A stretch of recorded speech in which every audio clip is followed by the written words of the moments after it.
Okay, so just saw a really moving video, which I'm sure you could find if you really look for it. It's kind of in Chabad.org. They have this thing on the Sydney massacre, and this mom, she they had a beautiful menorah outside, and I guess they came back from the Bondi Beach massacre, and her kids were begging her, "Mom, shut off the menorah." No, Chabad, the last thing you do is shut off a menorah. And she was like, "Yes, okay," as a mom. And the next night, I'm not exactly sure how she heard, but a Christian neighbor um, said that her daughter came by and she was sobbing. It was like, they shut off the menorah. They can't let evil win. And, they decided to turn it back on. But I think there's a really important lesson here. The lesson of life is really simple. It's what God told us in the beginning of time. It's, "See, I have placed before you good and evil." Now, I lived in South Africa for many years, and I don't care what you may think, but the bottom line is there is nothing, absolutely nothing an African can do that will surprise me. I've seen people that were going to be eaten. I can't even speak about the horrors that go on there. And the fact is that evil is real, is very real. What the cursed terrorists did to our women and children. I spoke to a guy who his job in the Israeli army was to remove videos. After a month, he had to give it up. He told me that some of the videos were, he says this was the least like thing that he could tell me, where these are 15, 16-year-old kids from Gaza. They were kicking a child like a ball. They've been brought up worse than Nazis, to hate, to kill, to maim. We're not talking thousands of people. We're talking millions of people. There are at least 50 million Salafists, which are called a pure Islam. They drink the Quran straight. They don't have interpretations, which every 11th to 12th verse of the Quran is a violent call. It's a call to kill people. I asked the guy who read the Quran. He said, "I wanted to know, what it says." I said, "So what's the bottom line?" It says, "Kill the Christian, kill the Jew." The last statement of the cursed so-called prophet who never did any prophecies, but brought the greatest amount of murder that any group in human history did, which is Islam. They've killed over 700 million people, raped, tortured, enslaved. And this is not to put down all Muslims, because most Muslims don't drink the Quran straight. They have what's called hadiths, interpretations. And in fact, Islam has taken some of the good of Judaism. But the problem is that Muhammad, their leader, was, for all intensive purposes, an imam, which is their kind of, if you want to call it, priest. So who was a peaceful guy, who was advocating peace. He told me Muhammad was involved in 4 violent wars every single year of his so-called leadership. So that's 30 times 4. What is that? That's 120 wars. I mean, I once asked a Muslim something about how come, the Arabs are like terrorizing the Jews. So he said, "What are you talking about in the Quran? Muhammad himself, that's their leader. He came to Jewish, peaceful, loving Jews. And he burnt down their palm trees, their source of income, and they had surrendered. He killed the men. He raped the women as he was killing the men." We're talking about I don't think there's any terrorist that has a more treacherous, horrendous, despicable behavior. A lot of Islam comes from Muhammad's wife, Aisha, who was all of 6 years old. 6 years old when he, quote unquote, married her. That's why in Islam you can consummate a marriage to a woman at 9.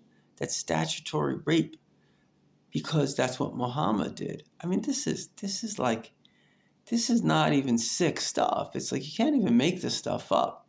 This is like the lowest vermin wouldn't even do something so low as this. This is like pure evil sadism. And so this is 50 million people. I mean, Iran was the one that planned this out. They look like they're sophisticated people, but they're sick, sick, sick animals. And we should be wiping them off the face of the earth. Not the good people in Iran. The people in Iran are good people. They've been, thanks to the stupid Jimmy Carter, put into power by America. You know, the CIA, they always make the same mistake. There's a guy who wrote a book called The Secret War Against the Jews. He was a former federal prosecutor. He saw how basically the CIA was bringing in Nazis to help them. And long story short, he says you can't trust everything that the former spies told him, but some of them were like out of guilt. He had 3 ages, and the last age was called the age of stupidity. I mean, how dumb are we in America that we go, we support terrorists, the Afghani, the Taliban, because it's against Russia. Thanks to the cursed Obama, who was really behind President Biden, we left $80 billion in weapons. Are you crazy? You're giving terrorists $80 billion of American weapons? I mean, better to give them $80 billion on weapons. What do you think they're going to do with them? Why couldn't they blow it up? We're talking about the biggest terrorist in human history, Obama. He funded Iran, I don't know the exact number, billions of dollars. He wrote them a letter that he's not going to destroy their nuclear reactor. I mean, this guy that supported the Muslim Brotherhood, he supported the radicals in Libya, still has a civil war. He started the civil war. In Syria, again, it was support of the radicals. You're talking about pure evil when people are too dumb to realize. But in any event, the main thing that I'm trying to bring out here is actually not about the evil outside of us. It's that evil is real. And evil's inside of you. It's inside of me. It's inside of all of us. And we have to realize that evil is part of the human desire. And once you understand that, you can overcome it. Addiction can only be overcome by people who recognize that they're addicts. The first step in the 12-step program is to accept the fact that you're an addict. As long as you deny the fact that you are an addict, you're an addict. As long as you deny that evil exists within you, you have basically an addiction to evil, which you're not aware of. We all have addictions. And what is the addiction to evil? I'm going to spell it out. It's supremacy, superiority. How many shows are there, like Desperate Housewives? What are we laughing at? Or Friends, Joey. What are we laughing at? We're laughing at someone else's stupidity. Why is that funny? Is that funny? Somebody showed me a video the other day. I don't want to even say it. I don't want to embarrass somebody. But it was something embarrassing. Made the news. I mean, is that okay? Is that okay to embarrass somebody? I know a lady, she was a reporter. She became a religious Jew. She stopped becoming a reporter. She said, how can I report and shame people? Shaming people publicly? Is that okay? The golden rule is do not do unto others that which you do not want them done to you. How come that's okay? The answer is that we find it funny. There's evil within us. We find somebody else's shame funny. Not always. Sometimes we're more sensitive. But sometimes we've been shamed and we actually don't even like ourselves. And then, of course, we become jealous of people that like themselves. That's what anti-Semitism is. That's what bullying is. It's all about shaming others. That's what anti-West is. Don't get into any of this absolute garbage. Russia, they're the righteous people, killed over their million of their own citizens, million of other people's citizens. Over what? Over nothing? Cold-blooded murder, sending people to their death for nothing? That's sick stuff. And here we go. China, doesn't seem like they have a lot of regard for human life. I don't see them doing the same thing, but I'm saying, in the end of the day, the point is that cold-blooded murder comes from people that don't love themselves. The more we love ourselves, the more we love others. It's really that simple. And so in conclusion, we have to understand that there are three basic dispositions of the human being. The first is sensitive. We are born sensitive. Neuroscientists say that we are sensitive people. The second is insensitive. When we become insensitive to ourselves, because what happens is, this is a deep secret. I've personally experienced it, so I know it clearly. And it speaks about this in Jewish mysticism, is that when your pain, when your sensitivity is too strong and you can't handle it anymore, it's like you get a rip in your skin. What happens? It's not good. You can get infected, so you create a scab. It protects your sensitive, very sensitive, delicate skin. When your heart is vulnerable and it's hurting and it can't hurt anymore, you know what happens? We create what's called a heart wall. We create a scab over the heart so we don't feel. We stop feeling. And when we stop feeling, we've become insensitive. It's not that we're not smart. Maybe we're even smarter. It's not that we don't understand. We do understand, but we don't feel. And once we don't feel, all hell breaks loose. Because now, that little part of me that might enjoy hurting somebody, but I was sensitive before, that part is gone. And now, hurting somebody, it may actually be funny to me. And of course, there's a range here, a complete range. And even the person that hurts somebody also has a capacity of sensitivity. It's not a black and white situation. We're all a mix. But that's the key, to understand that we are a mix. And that's the third level. When you understand that you are both good and evil, that is the truth. You are both sensitive, and there lurks within you, it's not you, but it's a demon that also enjoys sadism, just like you enjoy chocolate, just like you enjoy, ice cream. It's because it gives you a pleasure. There's that supremacy. You enjoyed it. So many people, they want stardom, they want fame because you enjoy it. It's the way God made us. And what's the antidote? It's to become a servant of God. The only way we can overcome our own evil is to choose that I am only here to serve God and not some crazy version of God made by a madman, but rather the God of the Bible. In fact, ironically, Islam believes in the prophets.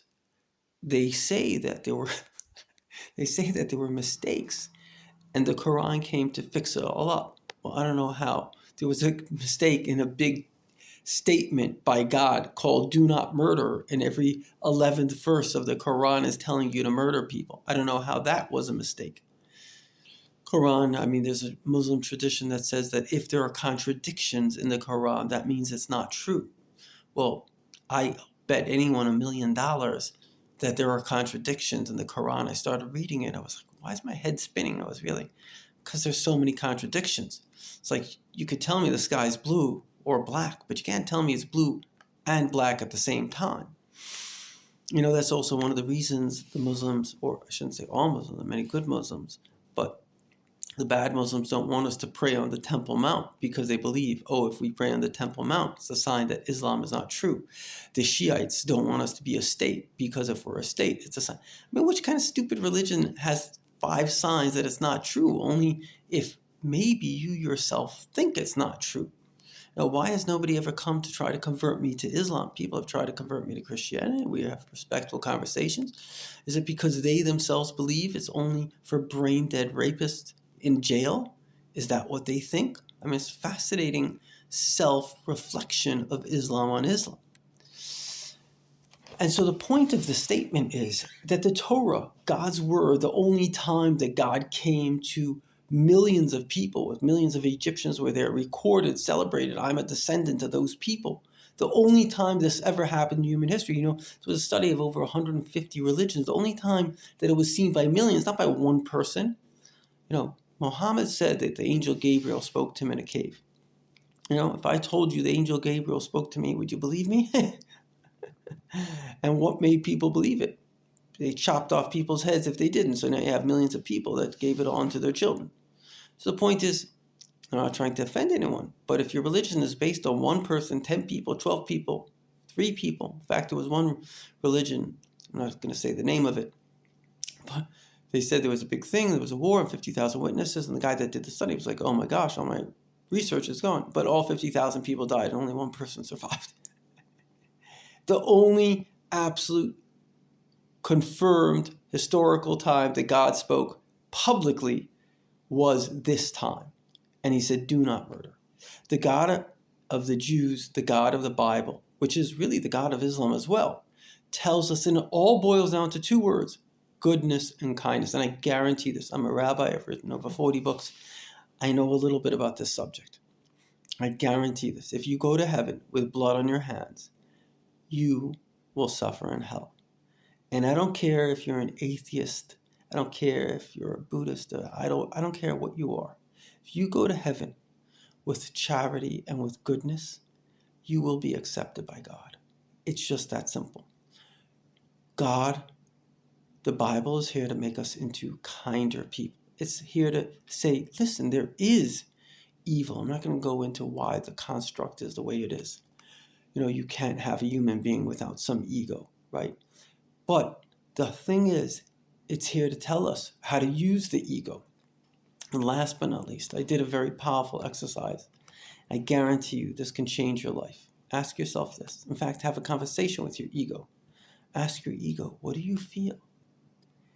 And be your own therapist to your ego. So many times we're hurt. We may want others to suffer. We're actually angry, but we cover it over in these masks of functionality. Take off your mask. Stop pretending. Be real. Have that conversation with your ego. What do you feel? Get yourself to the point where you could look yourself in the mirror and say, I love you. You're a beautiful light of God. And the fact that I have some negativity, that's because God wants me to overcome it. There's only one goal to negativity, and that is to either use it for the good or overcome it. God bless you. And if this message was important, and I believe it's important, it's 30 years of my research boiled down into 17, almost 18 minutes now. Please share it. Share the message. And I want to say, I'm not here to put anyone down, but we have to recognize evil is real. And unless we accept that we all have it, and anybody, any leader, I don't care who it is, they can call themselves a prophet, but any leader that's telling you to kill people, that person is burning in hell, and you will burn in hell too. And that's the one subject I know something about. I promise. Anybody that's telling you to love yourself, it's somebody you should listen to. Because however you cut it, nobody knows for sure about heaven. But one thing we do know is we know about earth. And we know about love and compassion and unity. And so the truth, the golden rule of do not do unto others that which you don't want them to do to you, is simple. That creates love and unity. The opposite is going to destroy you. What could be worse than going to heaven with evil? It's nothing worse. And I got to say, even within the Jewish community, I was in a holy spot tonight, and I was horrified. These morons. It was an Israeli soldier, and there's some kind of radical group. I'm not going to go into the details on the dancing. This beautiful Jew, he's giving his life to protect you, and some morons are shouting at them. And I kind of, did my best to protect him and everything. But the point is, here once again, you have a group. I'm not going to go into the name of the group. Anybody that knows. Their whole thing is they're anti-something. Any group that's anti-anything should be shut down. That's the big problem. And I'm saying this because it's important for people to realize Obama did not come to fix America. He was an anti-money, anti-Jews, anti. These are people that are anti themselves and that are just jealous that other people have self-esteem. That's all it is. It's anti. And if anybody was anti you, I don't care if it was your mom, your dad, your uncle, they were wrong. You're beautiful. You're an amazing piece of God. You're an infinite piece of light. Nobody has a right to put you down. And if you accepted it, that is evil itself, because all goodness begins with loving ourselves. When we love ourselves, we will be good and kind. And so we'll conclude with a prayer. Please, God, help us to reclaim the love for ourselves, but this time in a mature way, understanding that there is evil within us and there is evil outside of us, and we will not be part of it. My body, my soul, my hands, my teeth, my mouth will not be part of anything that relates to shaming or hurting or being insensitive. In fact, my goal in life is to be more sensitive, more compassionate. If somebody shames me, I have a choice. Should I join them or should I be a better person than them? That's the choice. So let us all choose the right path. I will be the better person. I love you because you're unconditionally lovable. God certainly loves you because every second, according to quantum physics and Kabbalah, He is making you out of choice, out of a loving choice. And all those that are not hurt in this world, and there are hundreds of millions, if not billions, that still have their hearts complete within them, they love you unconditionally because they love themselves unconditionally. You're unconditionally loved and lovable. I love you. Keep up the side of fighting for goodness and sensitivity and love. Thank you.